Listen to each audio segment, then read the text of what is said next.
कन्हैया आते हैं कांग्रेस का मार्ग प्रशस्त करने बिहार में, लेकिन कन्हैया के साथ साथ बिहार में उनके नाम पे जो कलंक लगा है वो भी आ जाता है, जो उनके नाम की बदनामी है वो भी आ जाती है। और जो कांग्रेस सोच रही थी कि वो बिहार में मामला सेट कर देंगे, भाई साहब कई जगहों पे उनको विरोध का सामना तो करना पड़ा ही, लेकिन अब विपक्ष के पास एक और मुद्दा है कि ये वही कन्हैया कुमार हैं जो कभी जेएनयू में नारे लगाया करते थे कि भारत तेरे टुकड़े होंगे इंशाअल्लाह इंशाअल्लाह।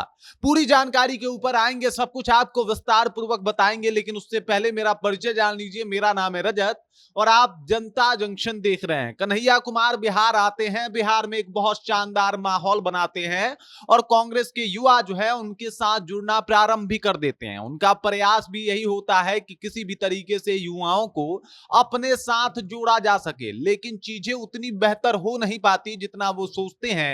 इससे पहले कि एकदम से कन्हैया कुमार आते और छा जाते, एक न्यूज बीच में चलता है कि कन्हैया कुमार जिस मंदिर के प्रांगण में खड़े होकर भाषण दे रहे थे, उनके जाने के बाद गांव वालों ने उस मंदिर को धो दिया, क्योंकि कन्हैया कुमार के ऊपर देशद्रोह तक का चार्ज लग चुका है। और इस वजह से गांव वाले कहीं ना कहीं इस बात से बहुत ज्यादा परेशान हैं कि कन्हैया कुमार आए थे और ये जगह अपवित्र हो गई। उसके बाद कन्हैया कुमार किशनगंज पहुंचते हैं। किशनगंज में ही बीच में राहुल गांधी का फोन आता है और कन्हैया कुमार को वापस दिल्ली जाना पड़ता है। और इसी बीच जो है वो दिलीप जायसवाल भाजपा के जो प्रदेश अध्यक्ष हैं वो पहुंच गए किशनगंज। और किशनगंज पहुंचने के बाद उन्होंने कहा कि ये वही कन्हैया है ना जो भारत तेरे टुकड़े होंगे की बात करते थे, आज रोजगार दो पलायन रोको की बात कर रहे हैं। आखिरकार ये चुनाव किससे क्या ना करवा दे। और ये बात उस वक्त उन्होंने कहा जहां पे उन्होंने अभी यात्रा को पोस्टपोन करा है, वहीं से दिलीप जायसवाल ने इस बात की शुरुआत की।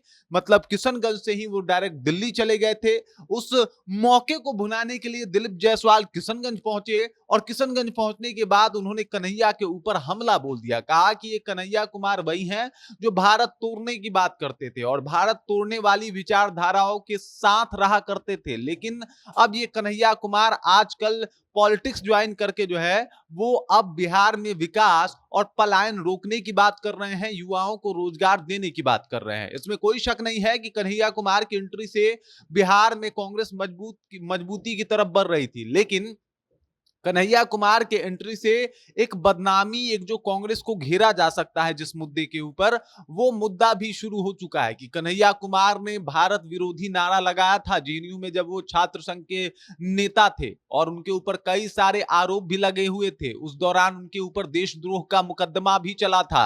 तमाम तरीके की बातें अब यहां भी होनी शुरू हो गई है और इसी का फायदा कहीं ना कहीं सत्ता पक्ष भी उठाने को देख रहा है, जहां पे कन्हैया कुमार को टारगेट करना उस मुद्दे को लेके एकदम से आम बात होने वाली है। मतलब बिहार विधानसभा चुनाव 2025 आते आते जिस तरीके से लालू प्रसाद यादव को याद करके तेजस्वी यादव को घेरा जाता है और जंगल राज की याद आज 20 साल सरकार बीतने के बाद भी दिलाई जाती है, उसी तरीके से कन्हैया कुमार को घेरने के लिए भी उन सब शब्दों का प्रयोग किया जाएगा जो आज तक कन्हैया कुमार के लिए दिल्ली में होता आया है। मतलब दिल्ली में अमित शाह ने उनको नमूना तो नरेंद्र मोदी ने टुकड़े टुकड़े गैंग का हिस्सेदार बता दिया था।